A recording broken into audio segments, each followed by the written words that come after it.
Hello everyone, कैसे हैं आप सब। मेरा नाम प्रखर श्रीवास्तव है और मैं आप सबका स्वागत करता हूं एग्जाम ओरिजिनल्स में, जहां पे हम हर दिन रात को 8 साढ़े 8 बजे के करीब छोटा अखबार डिस्कस करते हैं, जिसमें जो भी इंपॉर्टेंट अखबारों में खबरें आई हुई हों, चाहे वो दैनिक भास्कर हो, चाहे वो द हिंदू हो, इंडियन एक्सप्रेस हो या फिर मिनिस्ट्री वेबसाइट्स, इन पे कोई भी इंपॉर्टेंट खबर अगर आई हुई है तो वो हमें डिस्कस करनी है।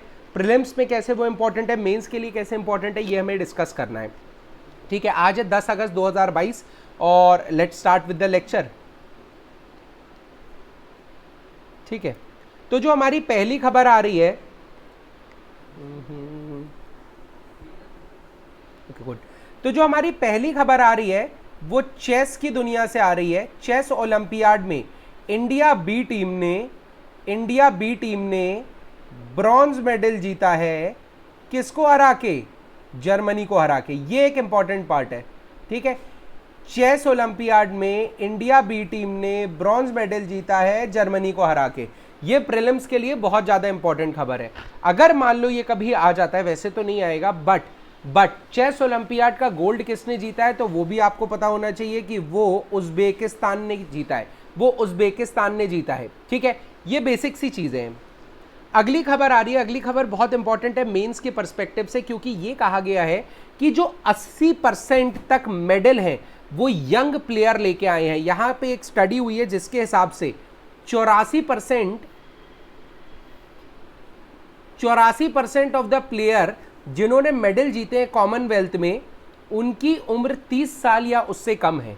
84% ऑफ द प्लेयर्स जिन्होंने मेडल जीते हैं उनकी उम्र 30 साल से कम है। ठीक है, और ये इसमें भी एक तो पहली खबर ये कि यंग लोगों ने मेडल जीते हैं, सेकंड यंग विमेन प्लेयर्स ने बहुत ज़्यादा मेडल्स जीते हैं, एंड थर्ड 80% मेडल जो है वो 6 स्पोर्ट्स से आए हैं, यानी कि weight lifting, athletics, boxing, badminton, table tennis. ठीक है, ये चीज़ आपको पता होना चाहिए कि ये जो मेडल है बेसिकली ये 5-6 ऐसे गेम्स हैं जिनमें हमने काफ़ी अच्छा परफॉर्म किया है, लेकिन बाकी स्पोर्ट्स में हम बहुत अच्छा परफॉर्म नहीं कर पाए हैं। तो ऐसा क्या हो रहा है कि कुछ स्पोर्ट्स हमारे बहुत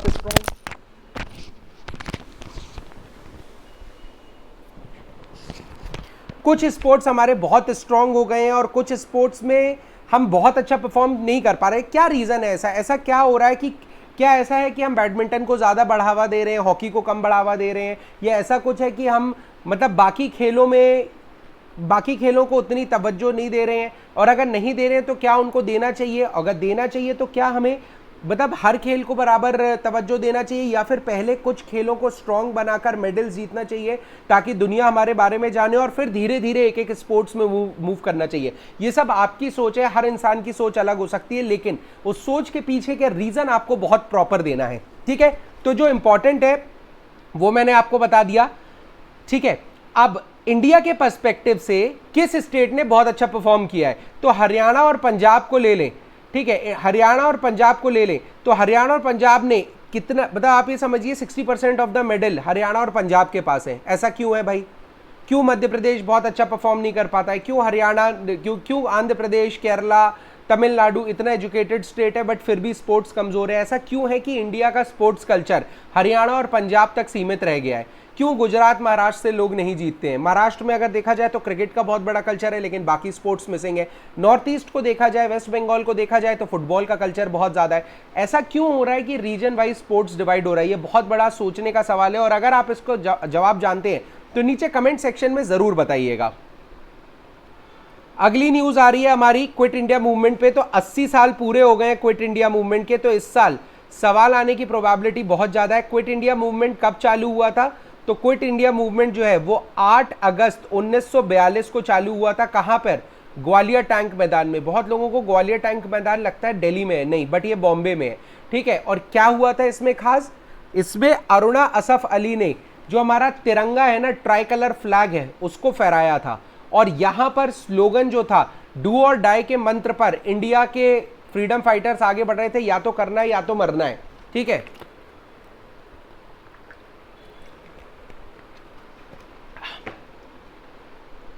ये चीज आपको क्लियरली समझ में आ गई।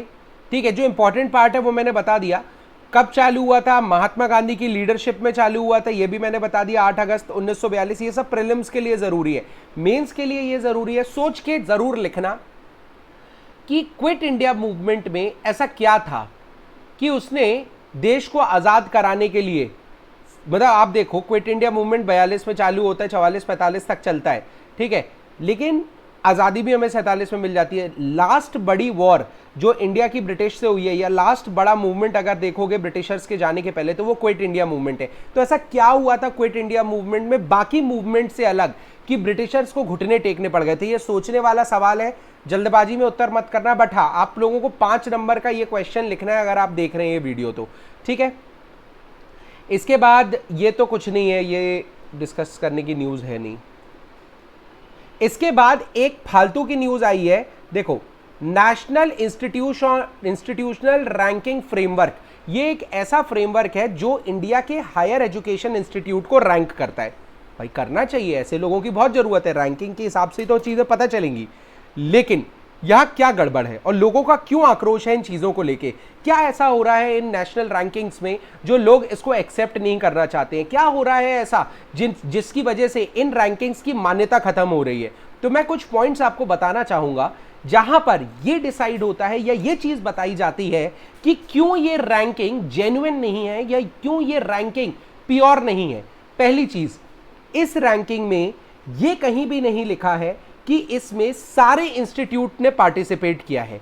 बहुत सारे गवर्नमेंट इंस्टीट्यूट हैं जिन्होंने पार्टिसिपेट नहीं किया है, और अगर बहुत सारे गवर्नमेंट इंस्टीट्यूट पार्टिसिपेट नहीं करते हैं तो क्या आप ये मानोगे जितने लोगों ने पार्टिसिपेट किया उसमें से प्राइवेट कॉलेजेस 1 2 3 पर हैं, मान लीजिए, तो क्या प्राइवेट कॉलेजेस 1 2 3 पे हो गए? नहीं, क्योंकि गवर्नमेंट कॉलेजेस ने पार्टिसिपेट नहीं किया था इसलिए प्राइवेट कॉलेजेस 1 2 3 पे आए। बट ये रैंकिंग्स इन प्राइवेट यूनिवर्सिटीज को टॉप पे दिखाती हैं and better than many government universities. क्या ये चीज ट्रू है? ये हम सब जानते हैं कि ये चीज ट्रू नहीं है। गवर्नमेंट यूनिवर्सिटीज़ का अलग चार्म होता है, उनकी अलग अप्रोचेस होती हैं, उनके अलग कलेक्शंस होते हैं, उनकी अलग अंडरस्टैंडिंग होती है, उनके अलग रिजल्ट्स होते हैं, उनमें जाने की महत्वाकांक्षाएं अलग होती हैं, सब कुछ अलग होता है गवर्नमेंट यूनिवर्सिटीज़ को लेके, और उनके बच्चे भी अलग होते हैं और बेसिकली बच्चों को पढ़ाने का तरीका भी अलग होता है। तो every one of us want to get, actually we want to get into a government university, ये हम सबको पता है। लेकिन ये गवर्नमेंट यूनिवर्सिटी टॉप पे नहीं है रैंकिंग में, क्यों नहीं है? और एक नहीं, पूरी की पूरी नहीं है। प्राइवेट कॉलेजेस कैसे टॉप पे आ गए? तो पहला ये आक्रोश है। दूसरा, लोगों को ये गड़बड़ लग रही है कि प्राइवेट कॉलेजेस के पास होता है पैसा, प्राइवेट यूनिवर्सिटीज के पास होता है पैसा, और जो देखो क्या होता है, national institutional ranking framework 5 parameters पे काम करता है, 5 पैरामीटर्स पे काम करता है या पॉइंट देता है किसी भी इंस्टीट्यूट को। पहला है टीचिंग, लर्निंग एंड रिसोर्सेस, दूसरा रिसर्च ओरिएंटेशन है, तीसरा ग्रेजुएशन के बाद क्या आउटकम हो रहा है, ठीक है, आउटरीच कितनी है एक कॉलेज की, और परसेप्शन क्या है, ठीक है, कि लोगों का परसेप्शन क्या है। जैसे सरकारी इंस्टीट्यूट को लेके परसेप्शन बहुत बढ़िया है कि यार ये बढ़िया होगा, एम्स की बात करूं, वाह यार ये बढ़िया होगा, आईआईटी की बात करूं, वाह यार ये बढ़िया होगा। तो परसेप्शन यानी लोगों में भावना कैसी है उस इंस्टीट्यूट को लेके, इन कुछ पैरामीटर्स पर रैंकिंग बनती है, ठीक है, इन कुछ पैरामीटर्स पर रैंकिंग बनती है। अब क्या होता है, बहुत सारे पैरामीटर्स पर प्राइवेट यूनिवर्सिटीज घूस खिला देती हैं और अपनी रैंकिंग को बढ़ा देती हैं। तो डेटा को फज करना या डेटा को मैनिपुलेट करने का बहुत बड़ा इल्जाम प्राइवेट यूनिवर्सिटीज पे लगता है, और अगर डेटा के भरोसे ही आप चलोगे तो ये रैंकिंग बिल्कुल गलत हो जाएगी, क्योंकि ऑब्वियस सी बात है गवर्नमेंट यूनिवर्सिटीज का भी पैसा नहीं खिलाएंगे, उनको क्या करना, बच्चे वैसे ही आ रहे हैं, ठीक है। लेकिन प्राइवेट यूनिवर्सिटीज ज्यादा बच्चा पाने के लिए कभी करप्शन का सहारा ले लेती हैं और उसकी वजह से इनकी रैंकिंग टॉप पे पहुंच जाती है और इनका डेटा मैनिपुलेट हो जाता है। तो ये एक बहुत बड़ी दिक्कत है, बहुत ज्यादा बड़ी दिक्कत है, ठीक है।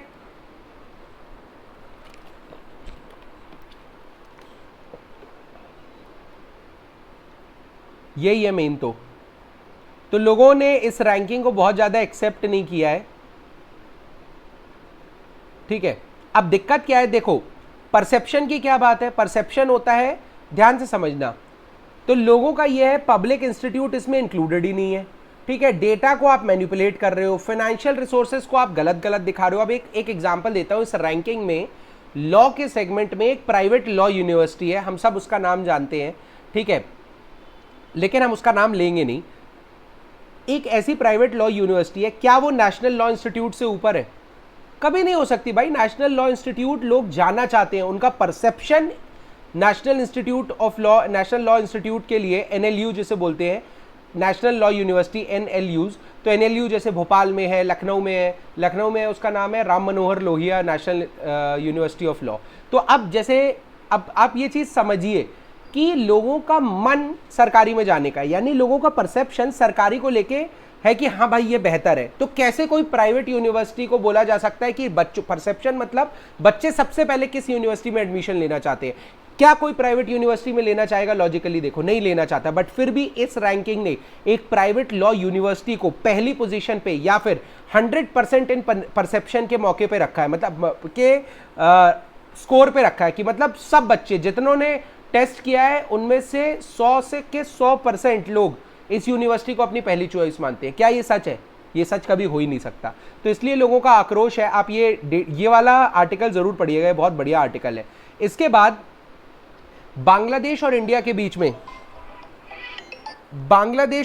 इसके बाद बांग्लादेश और इंडिया के बीच में एक ट्रीटी होने जा रही है रिवर को लेके, ठीक है। और पहली बार नहीं है, हमने 1961 और 71 में भी ट्रीटीज की हैं, 1975 में भी ट्रीटी की हैं, लेकिन इंपॉर्टेंट यह है कि किस नदी को लेके हम भारत और बांग्लादेश एक नई संधि करने जा रहा है या एक नई ट्रीटी करने जा रहा है।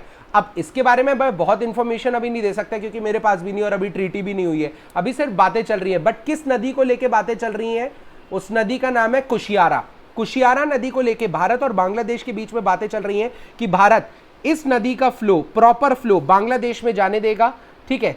और ये नदी कहां से होके निकलती है? असम से होके निकलती है, ये आपके लिए इंपॉर्टेंट है, ठीक है। और कहां जाती है? ये बांग्लादेश में जाती है। अब ये नदी का अगर आप पैच खोल दोगे बांग्लादेश की तरफ तो दो फायदे होंगे, बांग्लादेश से व्यवहार अच्छे होंगे और आसाम में जो फ्लड की कंडीशन या बाढ़ की कंडीशन बनी हुई है वो भी कम होगी। होगी कि नहीं होगी?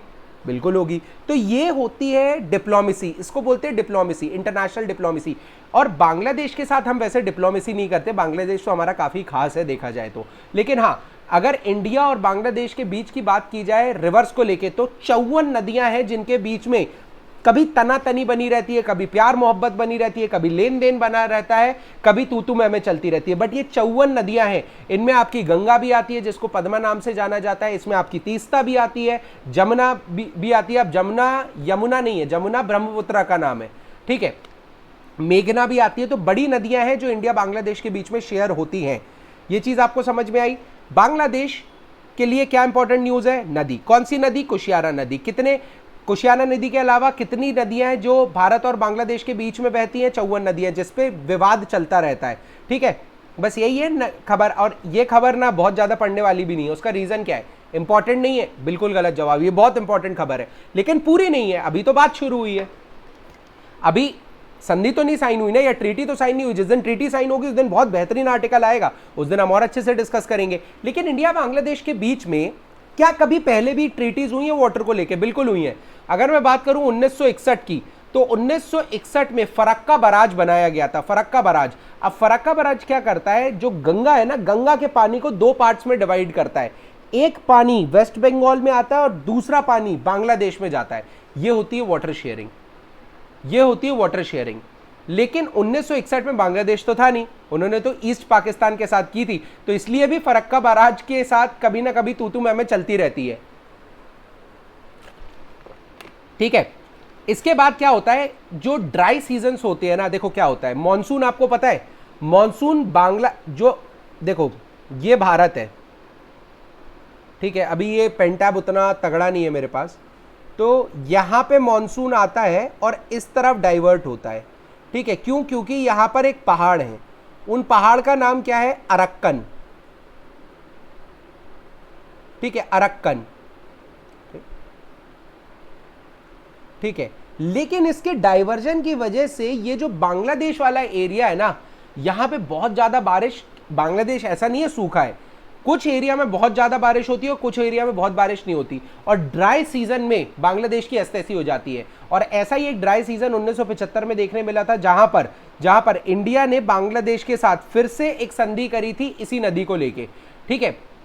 लेकिन हाँ, उस समय पाकिस्तान होता था, विवाद होते रहते थे, तो उतनी चीजें आप कह सकते हो क्लियर नहीं है। लेकिन जैसे ही बांग्लादेश आजाद हुआ था ना, अब देखो ये आज की सबसे बड़ी खबर है, जैसे ही बांग्लादेश आजाद हुआ था ना 1971 में, तब एक जॉइंट रिवर कमीशन की बात की गई थी, क्योंकि ये पहले से पता था कि यार देखो जो नदी है ना इंडिया बांग्लादेश के बीच में, वो कल को चल के हमारे रिलेशंस को खराब करेगी। और ये आप एथिक्स में जरूर लिखिएगा कि जो चीज होने वाली है उसको पहले से एक्नॉलेज कर लो कि भाई हो सकता है ये रिलेशन खराब हो सकता है ये चीज बाद में गड़बड़ हो जाए, हो सकता है ये चीज हमें बाद में दिक्कत दे। तो कभी आपका कोई भी रिलेशन हो, प्यार मोहब्बत दोस्ती यारी, आपको पता है कि ये चीज बाद में जाके गड़बड़ कर सकती है, तो उसके लिए पहले ही क्लियर कर लो।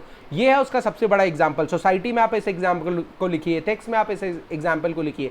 तो 1971 में बांग्लादेश जैसे आजाद हुआ तो जॉइंट रिवर कमीशन बैठाने की बात की गई थी बिटवीन इंडिया एंड बांग्लादेश, जो सारी नदियों का ख्याल रखेगा। ठीक है, तो ये आप पढ़ लीजिए। तीस्ता को बताने की मेरी हिम्मत नहीं है, मैंने काफ़ी बोल लिया। तीस्ता पढ़ लीजिएगा, कोई भी इतना इंपॉर्टेंट नहीं है। तीस्ता 10 बार वैसे भी डिस्कस हो चुका है। ठीक है, इसके अलावा एक इंपॉर्टेंट खबर चाइना से आ रही है, जहां पर 4300 फुटप्रिंट मिले हैं। इससे ज़्यादा फुटप्रिंट एक साथ कहीं नहीं मिले हैं, बट 4300 फुटप्रिंट मिले हैं। कहां पर? हेबी प्रोविंस में, जो कि ज़ैंगजियाकाऊ चाइना में स्थित है। तो बस आपको ये पता होना चाहिए, ज़ैंगजियाकाऊ तो नाम से समझ में आ रहा है चाइना है। ठीक है, लेकिन क्या बोलते हैं, बस यही है, आपको ये चीज पता होनी चाहिए। जो फुटप्रिंट होते हैं ना, जिनको प्रिजर्व करके रखा जाता है, उनको इक्नाइट्स बोलते हैं, इक्नाइट्स बोलते हैं। ठीक है, तो ये चीज भी याद रखना, इक्नाइट्स मिले हैं। इक्नाइट्स का मतलब है डायनासोर के फुटप्रिंट। कहाँ मिले हैं? चाइना में मिले। कोई बड़ी खबर नहीं है। ठीक है, यही खबरें थी आज की। Thank you guys for watching the video, hope you have enjoyed the lecture. आपको समझ में आया होगा, कोई बहुत ज्यादा तो नहीं है, बट हाँ सिंपल है, रोज करोगे हो जाएगा। Thank you and all the best.